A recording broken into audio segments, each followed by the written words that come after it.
Por la señal de la Santa Cruz de nuestros enemigos, líbranos, Señor Dios nuestro, en el nombre del Padre, del Hijo y del Espíritu Santo. Amén.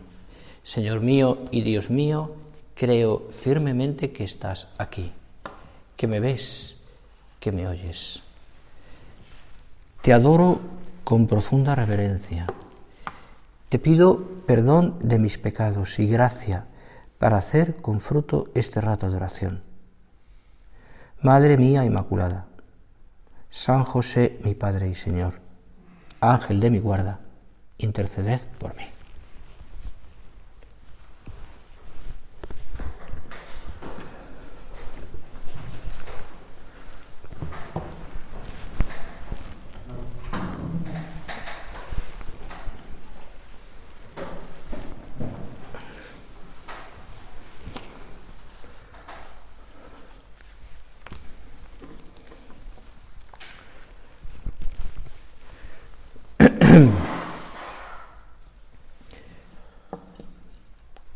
Nos estamos encaminando ya a este final del tiempo litúrgico.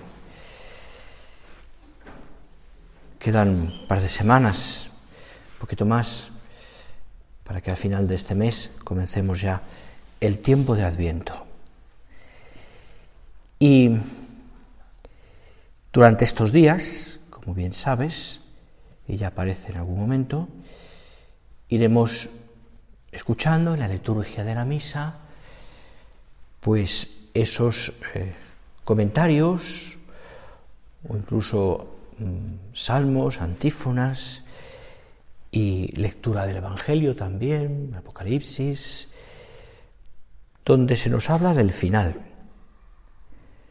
se nos habla de la vida eterna, se nos habla también del cielo y de Dios que nos espera en el cielo. Es esa visión que no deja de ser importante en la vida cristiana, que también nosotros la consideramos muchas veces, digamos así, que estos días además es propia, escatológica, que nos dirige, ¿no?, pues a lo que explica de una manera, más bien describe de una manera también ciertamente simbólica y al mismo tiempo llena de sentido el Apocalipsis sobre el cielo nuevo y la tierra nueva. El cielo nuevo y la tierra nueva. Yo hago nuevas todas las cosas. Y de eso está impreso totalmente el Evangelio, la buena noticia o la nueva noticia. También. Ese sentido de novedad que recorre todo el Evangelio, desde el principio, desde la Anunciación, hasta la resurrección del Señor, lo que es propiamente el Evangelio. Y después el anuncio de la parusía, del final, que incluso aquellos primeros cristianos pensaban que iba a ser ya. Y así vamos escuchando, también estos días lo haremos, de 1000 modos diversos, pues ese nuevo comienzo de la humanidad. Cristo anuncia abiertamente el cumplimiento de los tiempos y la venida del reino de Dios. El tiempo se ha cumplido, dice por ejemplo en Marcos, el tiempo se ha cumplido y el reino de Dios está al llegar. Convertíos y creed en el Evangelio. Esto lo escucharemos también estos días de Adviento ya. Pero esto no significa que el Señor quiera cambiar todo. El Señor no es un revolucionario. En ese sentido, un cambio total.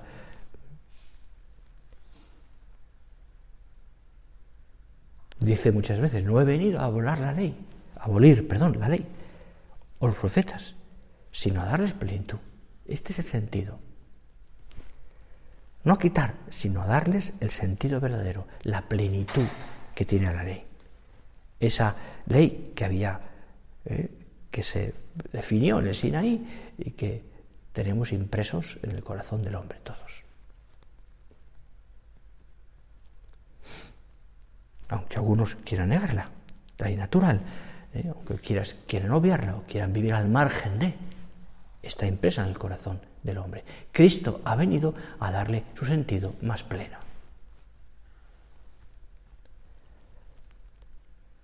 Y sin embargo, junto a esto, es verdad que en el Evangelio hay como un sentido también, diríamos, liberador.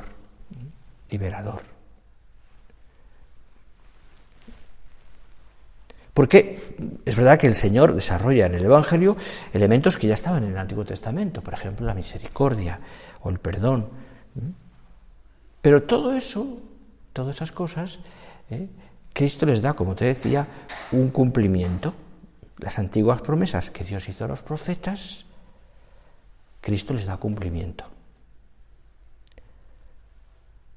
Y además, resulta que el Señor, en el Nuevo Testamento, nos abre las puertas a todos, uno a uno, también a la salvación. Nos llama uno a uno. Por tanto, la presencia de Cristo hace, la encarnación, quiero decir, hace posible que todo aquello que en el Antiguo Testamento había salido como imagen sea una realidad. Pero, junto a esto, lo que sorprende un poco, ¿no? Sorprende un poco también es que junto a esto que el Señor quiere traer a los suyos, dice, y lo repite varias veces, y los suyos no le recibieron. Como poniendo claramente de relieve que lo que Cristo predica, la novedad de ese nuevo del Evangelio, la novedad de la doctrina de Cristo, exige de los hombres una entrega incondicional y una caridad, no diría yo perfecta en la tierra, pero sí tendiendo a esa perfección, plenitud, la claridad. Claro, y esto a los hombres lo rechazan.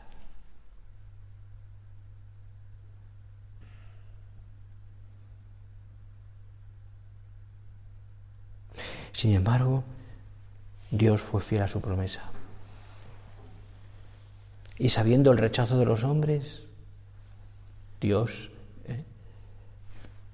introduce el hombre, en la tierra, en el mundo, quiero decir, esa fuerza salvífica de la encarnación, de la resurrección.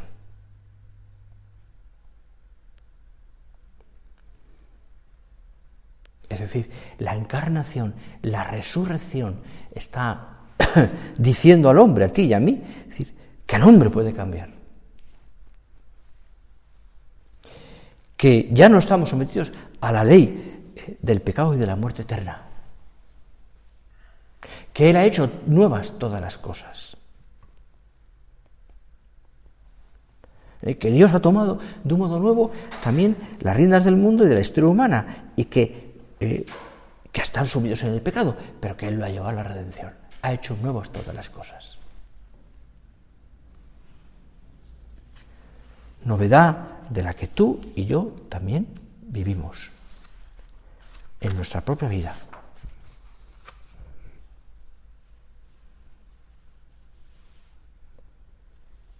Lo hace el Señor como una visión absolutamente distinta. Fijaros, antiguamente en el mundo pagano había como una visión cosmológica del futuro como una especie, como una reencarnación, digamos así, como una especie de réplica del pasado, ¿no?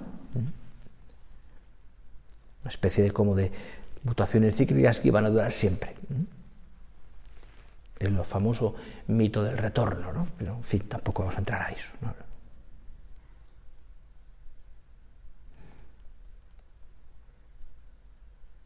Porque en el fondo también hay en el hombre, y esto es algo que está en el corazón del hombre también, un deseo de vivir siempre. La voluntad de vivir para siempre. El eterno mito de la inmortalidad, ¿verdad?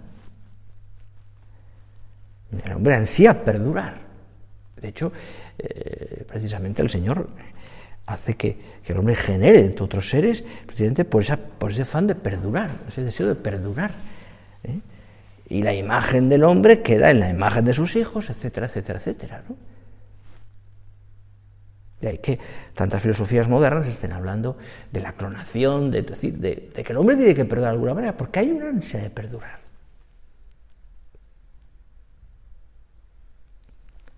Influir a otras personas, ser reconocido, recordado, que tengan una estatua, que tengas un prestigio, que la gente se acuerde de ti, que hay un deseo de ser reconocido, de decir. ¿Y en qué lo entiende? Pues todavía en la inmortalidad como reencarnación, es decir, como...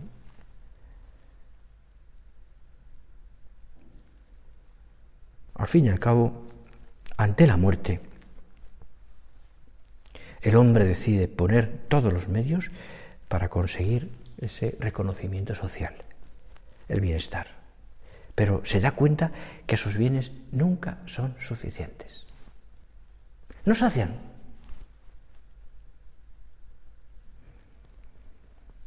No sacian, porque no dependen de la propia voluntad.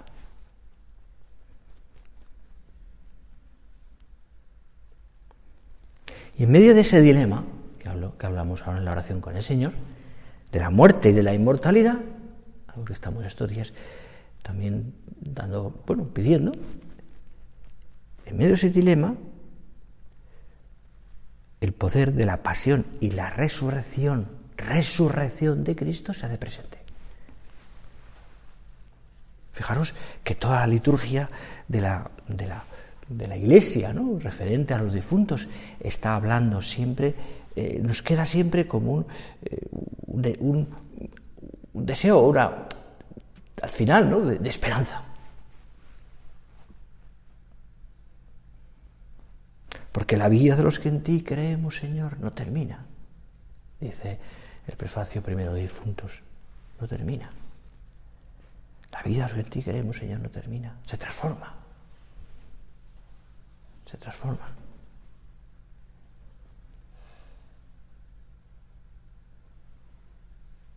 El cristiano, tú y yo, unidos con Cristo por el bautismo y por los sacramentos, entendemos perfectamente, aunque no deje de costarnos, precisamente porque la muerte está ahí, la resurrección. Fuimos sepultados juntamente con Él, dice San Pablo, mediante, en la carta a los Romanos, mediante el bautismo para unirnos a su muerte. Para que así como Cristo fue resucitado de entre los muertos por la gloria del Padre, así también nosotros caminemos en una nueva vida. Porque si hemos sido injertados en Él con una muerte como la suya, también lo seremos en una resurrección como la suya. Esta es la verdad, Esta es la verdad.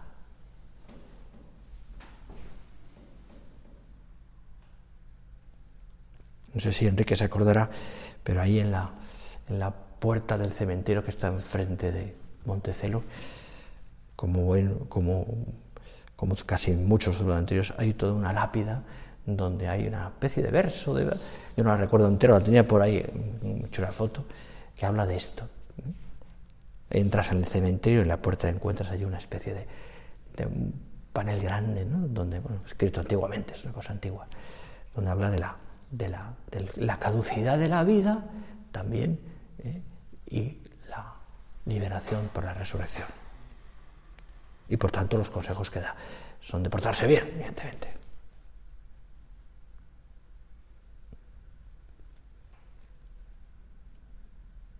¿Sabe el cristiano que cuando experimenta la angustia de la muerte, que se acerca, Cristo actúa en él, dándole esperanza, convirtiendo sus penas y su muerte en fuerza corredentora? Y está seguro de que el mismo Jesús, al que ha servido, imitado y amado, le recibirá en el cielo, llenándole de gloria. Por tanto, deja claro, ¿no?, el Señor, y lo pone San Pablo también, es decir, que la gozosa verdad de la fe cristiana es que Cristo ha resucitado. y que ha vencido, diríamos, al último enemigo, la muerte.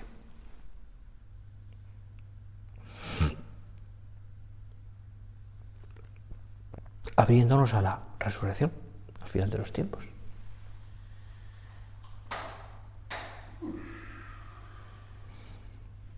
Todo esto nos llena de esperanza, sobre todo para darnos cuenta que la vida aquí no termina aquí, la vida no termina aquí. Es decir, y por tanto, que todo lo que hacemos cada día, y ya bajando al terreno también personal y al terreno, todo lo que hacemos todos los días, ¿no? Los esfuerzos, pues a veces difíciles, complicados, costosísimos, ¿no? Donde uno pues sacrifica el esfuerzo por vivir las cosas pequeñas, el esfuerzo por ser caritativo, por la misericordia, por el esfuerzo por trabajar bien, el esfuerzo por ofrecer al Señor esas pequeñas detalles de mortificación. Bueno, todo lo que nos lleva a la vida, ¿no? Es decir, todo ese sacrificio escondido y generoso de la entrega tiene un sentido y un premio que por la misericordia magnánima del Señor va más allá de lo que el hombre pueda desear.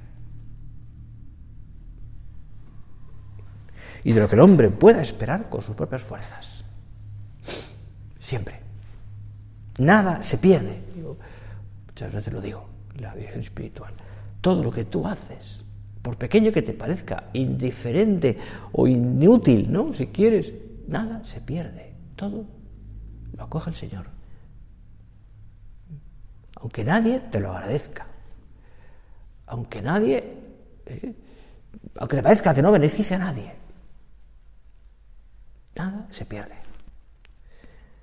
El minuto rico de la mañana, el esfuerzo por ser comprensivos con los demás, la oración constante, esos detalles pequeños para servir a los demás, en el silencio de tu trabajo personal, el hacer las cosas como las tienes que hacer, el hacer lo que debes, estar en lo que haces, que dice nuestro Padre en camino.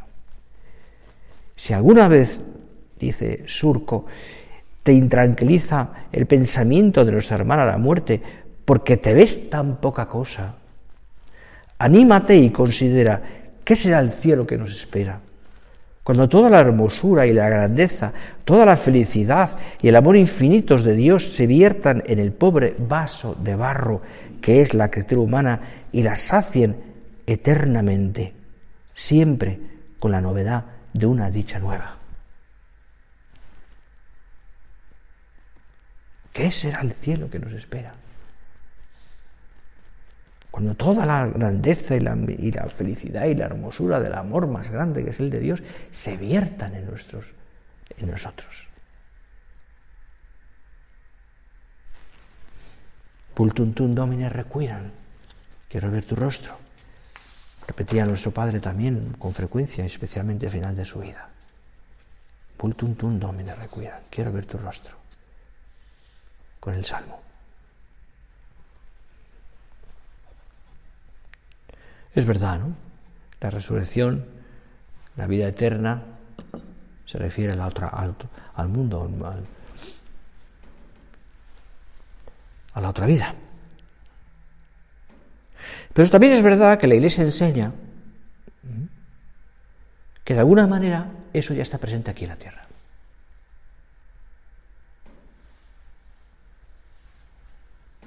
Y por mucho que dure el universo, estamos ya, dice, esto es una doctrina paulina también, en los últimos tiempos.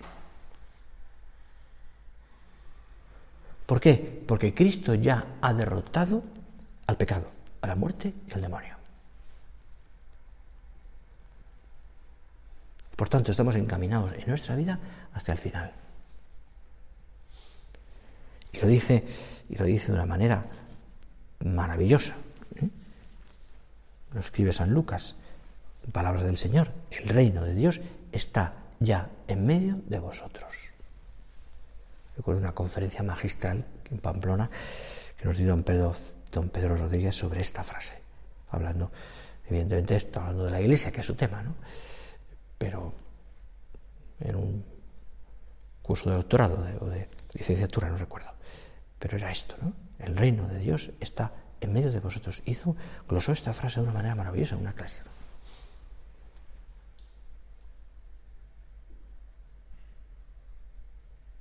no solo como una presencia externa, sino dentro del creyente, intravoses, en el alma en gracia.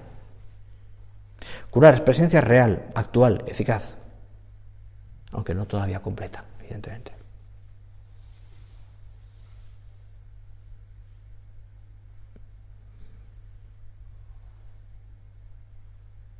Y la Iglesia es depositaria en la tierra de esta presencia, por adelantado el reino de Dios.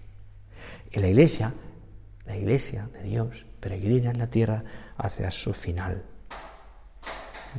Y ese poder salvífico de Dios ya está presente aquí. ¿Dónde? En la palabra revelada, en los sacramentos. Especialísimamente en la Eucaristía. Y en la vida santa de los cristianos. Y la vida de los que viven en el mundo sin ser mundanos, sin ser del mundo. Por tanto, tú y yo, en ese sentido, somos iglesia que camina, que manifiesta a través de nuestras vidas, también la obra está ahí, por supuesto, que manifiesta a través de nuestras vidas esa resurrección. Somos, de alguna manera, testigos de esa resurrección. De ahí también tiene tanta importancia nuestra lucha, nuestra alegría, el hacer las cosas bien, el transmitir a través de nosotros la paz que Dios nos da, la paz del cielo, el transmitir serenidad, alegría.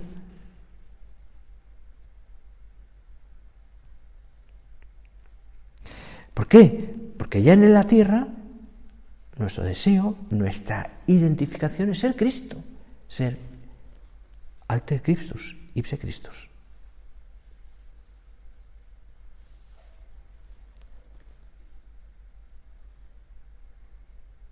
Por tanto, estamos en ese camino, en el ya, pero todavía no. En el que en el momento presente se hace presente la Iglesia, pero todavía no plena. Todo eso tiene consecuencias, evidentemente, en nuestra vida interior. Por supuesto. ¿Por qué? Porque esto nos lleva a vivir en Dios, metidos en Dios. ¿Qué sentido tiene que tú y yo estemos luchando todos los días por vivir una presencia de Dios, por ejemplo? O unos ser contemplativos continuamente. Que estamos mirando al cielo. Que estamos mirando al cielo. Que estamos contemplando aquí en la tierra de una manera oculta, pero contemplamos a Dios. Y vivimos de cara a Él. Y actuamos como el Señor nos pide. Y nos sabemos Cristos aquí en la tierra. Y por tanto, ese es el tono de nuestra vida que tiene que darse. Definido y manifestado en cosas muy pequeñas, en las cosas más pequeñas, y una entrega también total, es decir, en la grande, en lo grande. En todos los ámbitos, personal, familiar, social, político, si quieres, de descanso, de todos los ámbitos, somos Cristo. Somos contemplativos, miramos al cielo, llevamos a la gente al cielo, procuramos llevarlos nosotros también al cielo. Les hablamos de Dios, de la vida eterna, de la felicidad de Dios. Y no solamente les hablamos, lo manifestamos con nuestra vida.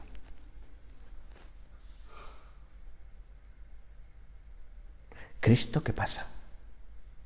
Es Cristo que pasa.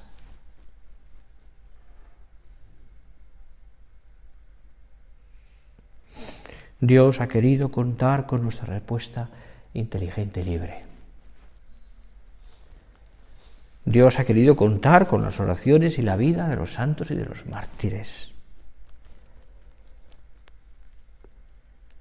Incluso pues para influir como causas segundas.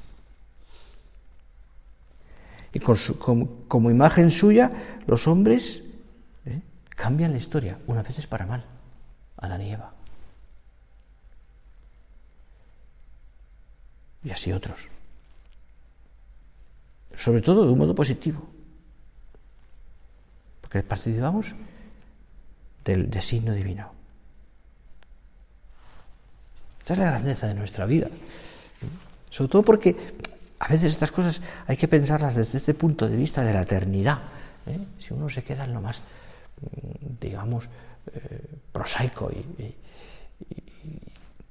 poco profundo, ¿no? Hay que mirarlo desde ese punto de vista de la eternidad. Yo tengo que mirar las cosas desde el punto de vista de eternidad, porque tengo que dar, decía nuestro Padre, a cada segundo vibración de eternidad. Es decir, cada segundo llamado al cielo. Por supuesto, consciente de mis pecados, consciente de mis faltas, consciente de mis debilidades, por supuesto.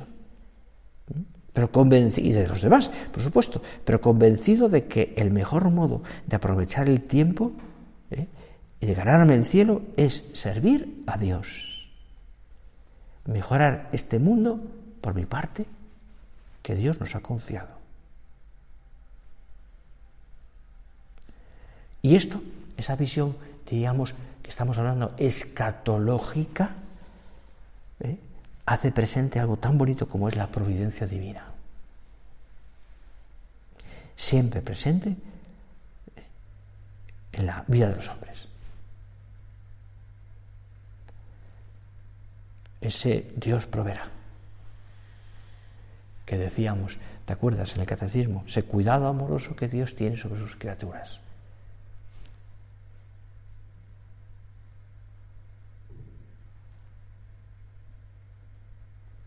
Se hace presente en la vida de los hombres. Muchas veces de una manera escondida, interior, casi sin darnos cuenta, ¿no? Obra de una manera suave y no solamente en grandes eventos, sino a veces en las cosas más pequeñas. Esto lo quería Dios. Señor, enséñame, ayúdame a verte aquí, en tu providencia, en esto que...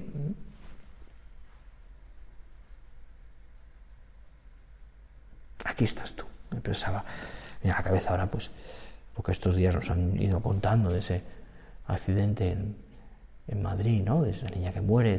¿Y dónde estaba? Uno se puede preguntar, ¿no? ¿Dónde estaba Dios ahí? Y estaba en la sanidad de aquellos padres, en el perdón,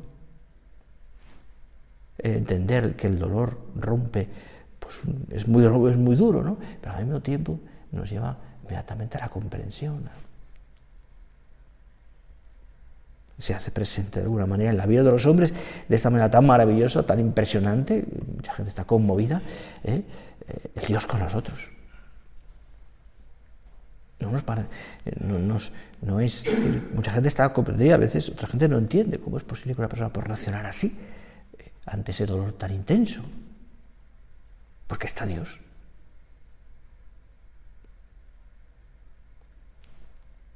Porque está Dios. Aplícalo a tu vida y a la mía. Aplícalo yo. Es decir, ¿cómo puedo reaccionar yo ante situaciones a veces pues que me cuestan? Porque está Dios.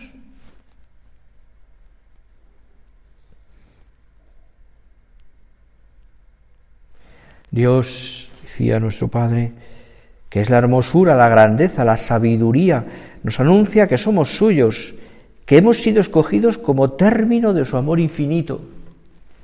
Hace falta una recia vida de fe para no desvirtuar esta maravilla que la providencia divina pone en nuestras manos. Fe, explica aquí, como la de los Reyes Magos, la convicción de que ni el desierto, ni las tempestades, ni la tranquilidad de los oasis nos impedirán llegar a la meta de Belén eterno, la vida definitiva con Dios. La vida definitiva con Dios. Vamos a terminar ya.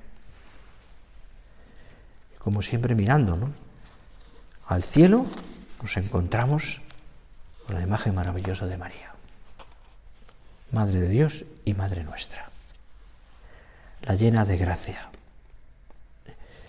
Esa mujer, como explica el Vaticano II y después aquella encíclica del Papa Juan Pablo II, Redentoris Mater, que nos enseña el itinerario de la fe, desde el principio hasta la resurrección y después la ascensión. Vamos a pedir a la Virgen que nosotros vivamos así, con esta novedad de la vida, con este deseo de hacer todas las cosas nuevas, precisamente porque crece en nosotros cada día la confianza en el amor y en la providencia de Dios.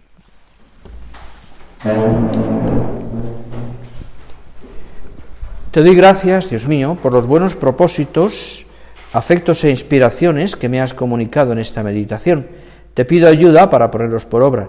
Madre mía Inmaculada, San José, mi Padre y Señor, Ángel de mi guarda, interceded por mí.